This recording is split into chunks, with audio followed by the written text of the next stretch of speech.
What's good, everyone, and welcome back to another reaction video. Today we're reacting to Game Theory, Minecraft's Secret to Eternal Life. I don't know what this is about. I'm guessing this is about the newest update involving Minecraft. I haven't heard much about the newest updates and all that. All I remembered and managed to really keep up with was the Bronze Age, so I never really noticed that a new update happened. So yeah. Anyway, hope you all enjoyed this video. Nevertheless, I'm a bit interested to see what this is going to be all about in this new update. But judging by what I'm seeing, we got a chick and a lamb and a baby sheep. I was gonna say a lamb, but I thought lamb was something else. So, yeah. Anyway, let's get right on to this video. Like, comment, subscribe if you enjoyed it. Hit the notification button to be notified immediately when the video comes out. And so on and so forth. Hit the notification button to be notified immediately when the video comes out. If there's any videos you'd like to recommend that I should react to, put it down in the comment section below, and I'll react to it as soon as possible. The link to this video is going to be down in the description below, so be sure to give Game Theory love and support for the video that they made. Now, let's get right on to this reaction video, and let's go. Minecraft's new baby mobs killed the ancient builders. Well, What? not literally, but because of the flower that helps them stay young forever, which sparked their innovation and ultimately their downfall. What? Hello, Internet! Welcome to Game Theory, the show that's feeling dandy and I ain't lying. Yeah, okay, that one was pretty terrible, but I just couldn't think of a good segue. 6.5 out of 10, in personal opinion. Talk about Minecraft's latest update. It doesn't have a name yet, but it's centered on the adorable redesign they've given to baby mobs. Most people are super excited to see them. At least, I think they were. They mostly began comparing them to types of vegetables. And while I do love me some adorable little guys, I just think it's gonna make me feel bad when I use my chicken meat farm. Look at those little chicks just sitting there. Oh no.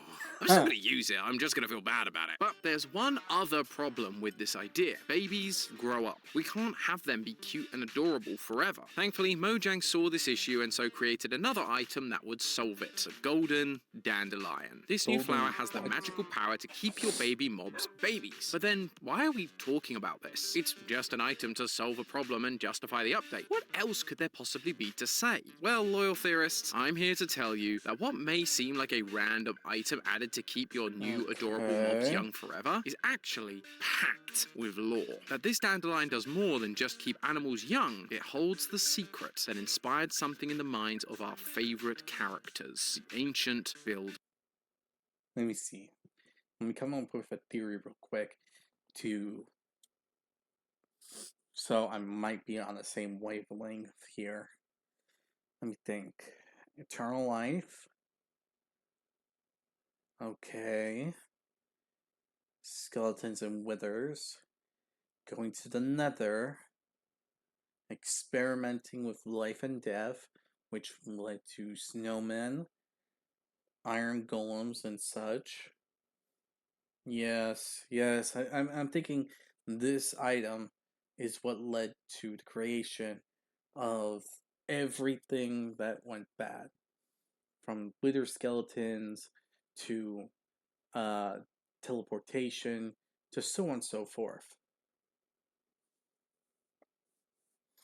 Yes, I think that must be An it. ancient race who built the large structures scattered around the overworld. And sadly, unlocking the secret of the golden dandelion would spell the beginning of the end for them, as their hunger for answers brought them to their doom. Am I about to do an entire Minecraft video based on a single plant? You bet I am. So wake up and smell the dandelions, theorists, and let me show you why this teeny tiny little update has big implications on Minecraft's lore, understanding more about the ancient builders and their inevitable demise. But before we can answer the question of how this dandelion can do all of that, we first need to answer the question of why. Why did Mojang pick a golden dandelion for this magical forever cure? These guys do their research, they don't just add things to the game willy-nilly. This thing was chosen for a reason, and so we need to figure out what that reason is. Now, we've looked at flowers a couple of times on this channel. Sometimes we focused on the history and geographical locations, other times it's about the science of the plants. But this time, I actually wanted to look at the symbolism behind these plants. You see, all flowers have meaning and are used to convey emotions, messages, and symbolic sentiments. This is known as florography, something you may be familiar with if you've watched our Welcome Home videos. By looking into the florography of the dandelion, we can start to see the story being told by Mojang. The dandelion's meaning comes from its rapid transformation from a golden flower to the white seeds. The main thing it represents is change, aging, and transformation. Already this thing tracks with what we see in the golden dandelion. Feeding it to baby animals prevents them from aging. It's taking the golden stage of the plant at its most literal, because that phase is supposed to represent youth. It is youthfulness, and when eaten can grant that eternal youth. But if this is the meaning of a regular dandelion, why didn't they just use the dandelions that are already in Minecraft? Why does it need to be golden? Because this new plant isn't any regular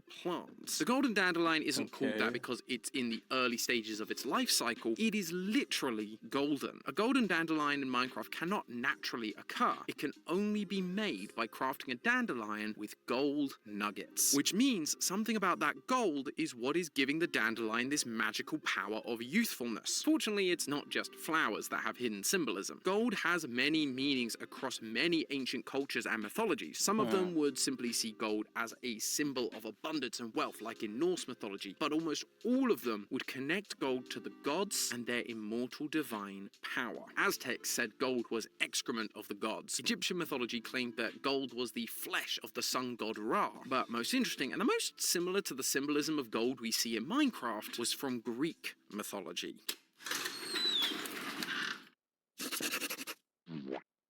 In Greek mythology, gold was a symbol of godlike power, which makes sense to me. I know when I've got plenty of gold, or money in the bank at least, I also feel like a god, only for Valentine's Day to come around. I love my wife, don't get me wrong, but it's always sad to see that number go down. Thankfully, my other longtime partner, Chime, and I'm going to be part of some ad. I'm really not. Okay, so let me try to figure this out. So, the whole thing here, and if you want to check this out, actually check out the original video.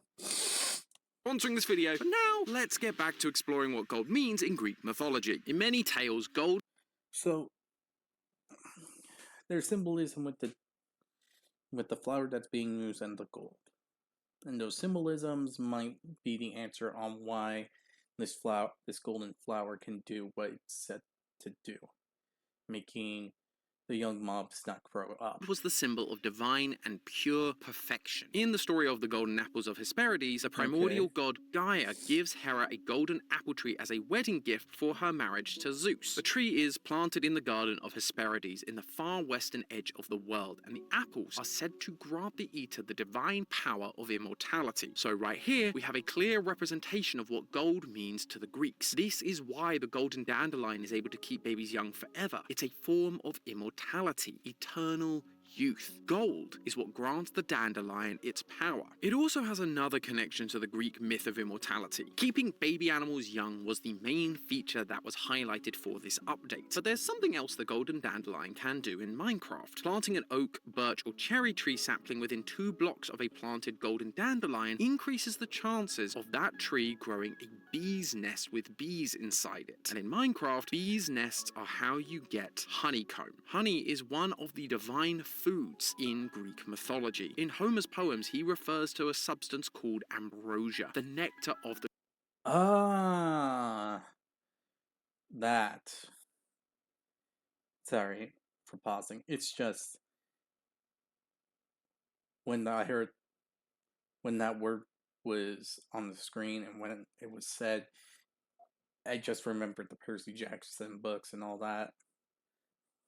the gods. That But that's a on me. lot of My modern bad. interpretations believe this to be honey, as it was nectar and golden. So a golden dandelion that increases the chances of bees' nests appearing means a higher chance of being able to get your hands on the nectar of the gods. This golden plant was a ticket to that divine power. But then, where did it come from? Typically, when I see a magical item that grants immortality and can't be found naturally in the world, I immediately jump to the ancient builders, particularly the tribe of scientists who were experimenting with creating life and reviving the dead. But I noticed that the golden dandelions also never appear in any of the ancient builder structure loot chests. Typically, we can tie something to the ancient builders when the loot chests in places like nether fortresses, the ancient cities, or ocean monuments contain these items Oh, because they that's built true. them in the first place. So it's The not golden in. dandelions don't. The only place you can get them is from a wandering trader. We haven't really talked about this guy before, mostly because Huh. there hasn't been much to say about him, but that all changes today. We discussed in the past how after the events of Minecraft Legends, the ancient builders brought the idea of trade and commerce to the villagers, which is why you can't trade with them in Legends, they just give you items, but in modern Minecraft, they want emeralds for their goods. A wandering trader is a special type of villager who will come and trade with you anywhere in the overworld, typically selling slightly different items to the villagers. Wandering traders are more than just tradesmen though. Unlike villagers, they don't have a home, which puts them at great risk when the sun goes down. In a world operated by trade, there's a lot of potential to make money if you're willing to venture outside the safety of the village, but also a lot of risk. Don't worry though, they are also resourceful. In order to avoid zombies and skeletons at night, wandering traders drink a potion of invisibility. This is fascinating because given their infinite supply of them, it means they have the ability to create potions for their own personal use. They even drink a bucket of milk when the sun comes up to negate the invisibility effect. So not only do they use potions, they know how to counter them. So far, the closest we've gotten to this Wow. with normal villagers is the cleric, who are only able to I never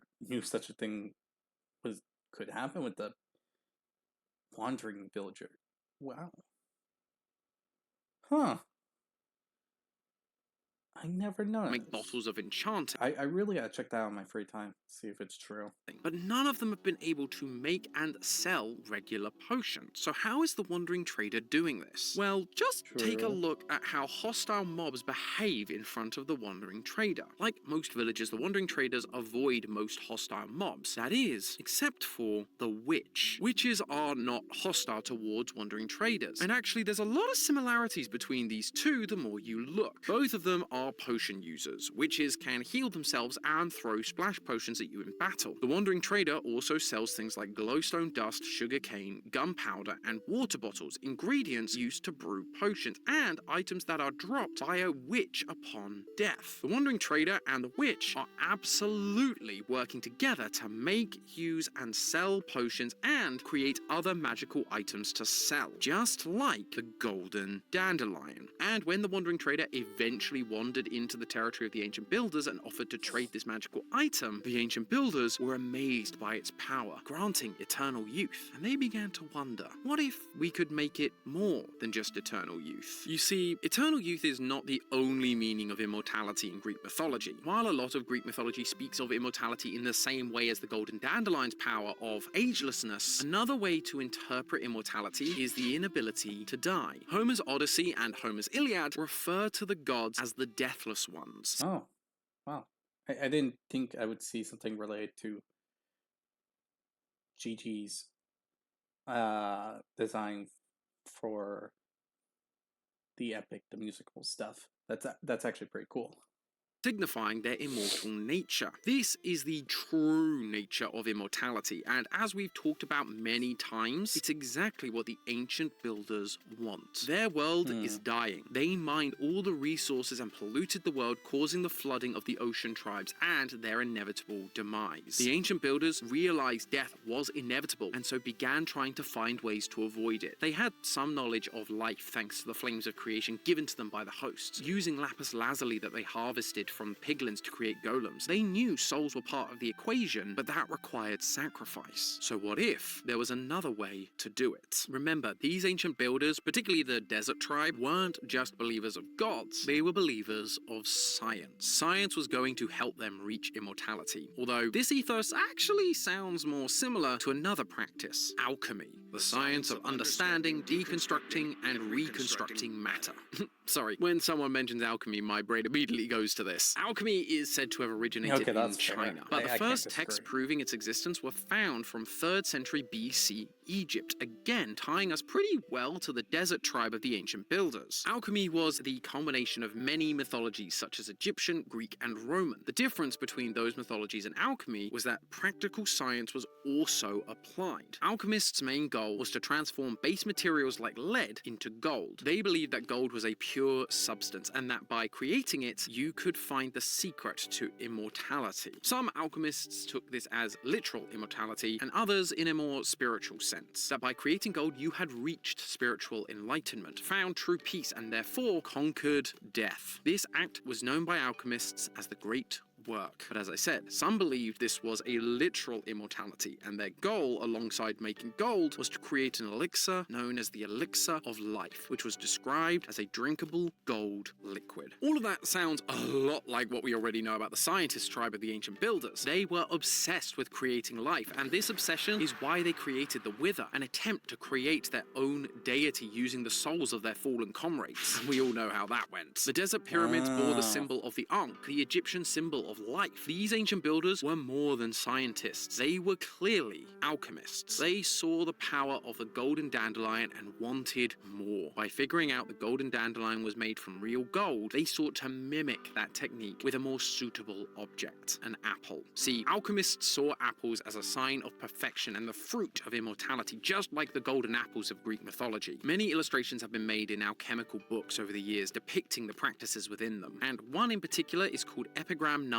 or Emblem 9. It depicts an alchemist having completed the great work. He has created gold and reached enlightenment and immortality, and as he does so, he eats an apple, marking his perfection and his new immortal state. The golden apple in Minecraft gives the user regeneration, making it harder to die. It's the next level up from the dandelion, using gold ingots to craft instead of just gold nuggets. It's more powerful, more potent. They even experimented with it further, figuring out a way to enchant these golden apples to give them fire resistance and resistance on top of the absorption and regeneration effects. You can now find both of these in a multitude of structures: mine shafts, bastion remnants, strongholds, and desert temples. All structures that we have associated with one tribe in particular, the desert tribe of scientists, or as we will now call them, alchemists. Pottery sherds told us that this tribe of ancient builders made the mine shafts to help them mine for resources like lapis, iron, and diamonds. Bastion remnants are piglin strongholds that were destroyed when the ancient builders went to the nether. They waged war on the piglins to harvest lapis from them like they could in legends. And of course, desert pyramids were their home, where they experimented with life, marking the temple with the Egyptian symbol of life. And finally, the stronghold, where the ancient builders spent the last of their days in the overworld before fleeing to the end. But that last part shows how, despite their alchemy, despite the golden dandelion giving them hope, it was ultimately fruitless.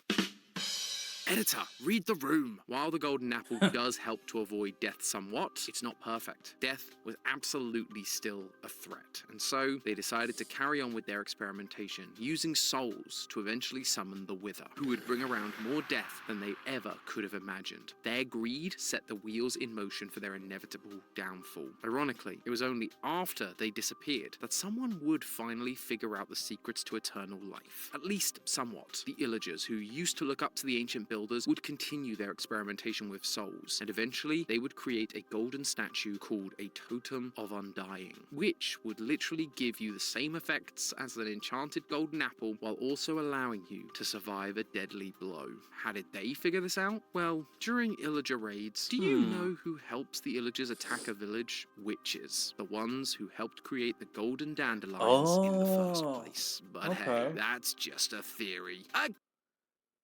It's an interesting theory.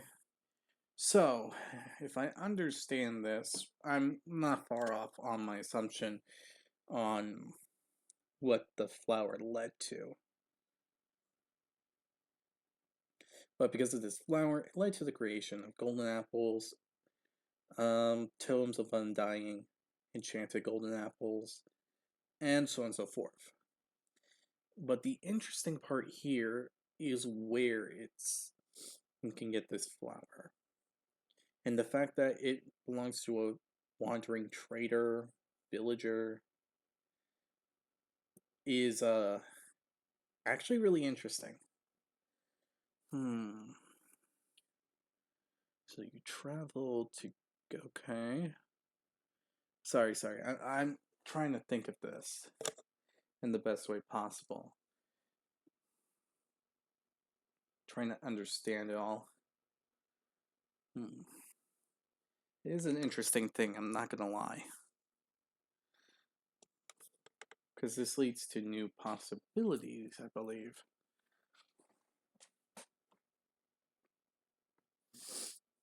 Hmm.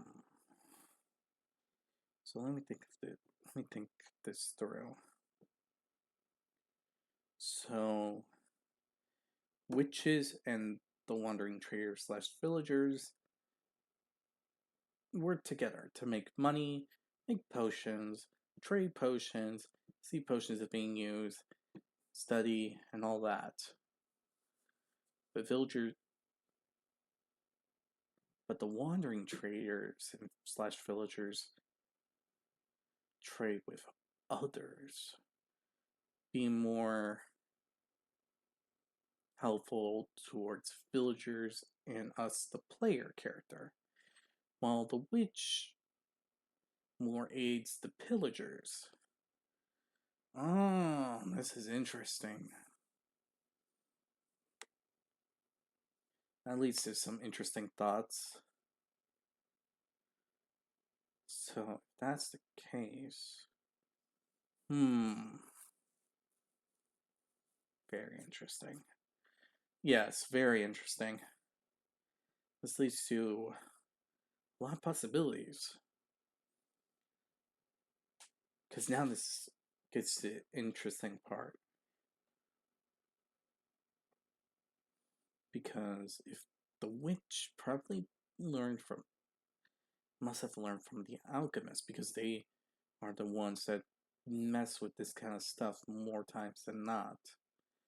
And with them, they could probably, the witch probably learned this interesting thing, probably mix some stuff, put some stuff together, and taught the wandering villager slash trader. And okay, hmm, it's a very interesting subject that has a lot of things that can support it, but also some stuff that can not as well. It's an interesting subject, I'm gonna admit. Tell me what you think in the comment section below. I'd like to hear your opinions on this matter, because I might be running circles here. So again, tell me what you think in the comment section below. Do you think this is true? Do you think it's not? I'd like to hear your opinion on the matter. But other than that, like, comment, subscribe, and I'll be sure to see you all in the next video. Bye!